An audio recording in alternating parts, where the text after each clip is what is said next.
মহেশতলায় মন্দির ও তুলসী মঞ্চ ভাঙচুর। এছাড়া বাংলাদেশে কবিগুরু রবীন্দ্রনাথ ঠাকুরের বাসভবনের উপর আঘাত হানার প্রতিবাদে পুরুলিয়া শহরে ট্যাক্সি স্ট্যান্ড থেকে একটি মোমবাতি মিছিল করে ভারতীয় জনতা পার্টি।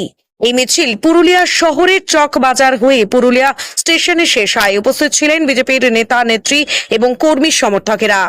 দেখছেন যে পশ্চিমবাংলায় হিন্দুদের উপর যেরকম অত্যাচার চলছে পুলিশের সামনে মুখ্যমন্ত্রীর মদতে, তাই আমরা ভারতীয় জনতা পার্টি হিন্দুদের উপর যে অত্যাচার, তুলসী মন্দির ভাঙা চলছে তার প্রতিবাদে আমরা আজকে মোমবাতি হাতে নিয়ে আমরা একটা মৌন মিছিল করছি। ধিক্কার জানাচ্ছি এই সরকারকে যে এটা বাংলাদেশ না এটা পাকিস্তান না এটা ভারতবর্ষ, সেইটা আমরা মাননীয় মুখ্যমন্ত্রীর পদত্যাগ চাইছি, পুলিশ মন্ত্রীর পদত্যাগ চাইছি।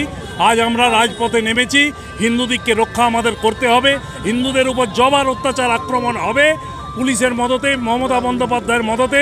ভারতীয় জনতা পার্টি ততবার পথে নামবে এবং আন্দোলন করবে। তাই আমরা আজকে পথে নেমেছি, আন্দোলন করছি মোমবাতি জ্বালিয়ে শান্তিপূর্ণভাবে। পরবর্তীকালে কিন্তু বৃহৎ আন্দোলন হবে। হিন্দুদের উপর কোনো আঁচ পড়লে ভারতীয় জনতা পার্টি সেই প্রতিবাদ করবে, প্রতিরোধ আরম্ভ করবে। আজকে আমরা একটা ট্রেলার দেখিয়ে গেলাম। পরবর্তীকালে আমরা পুরো মিছিল সংগ্রাম ডিএম অফিস, এসপি অফিসও ঘেরাও করব হিন্দুদের উপর অত্যাচার হলে।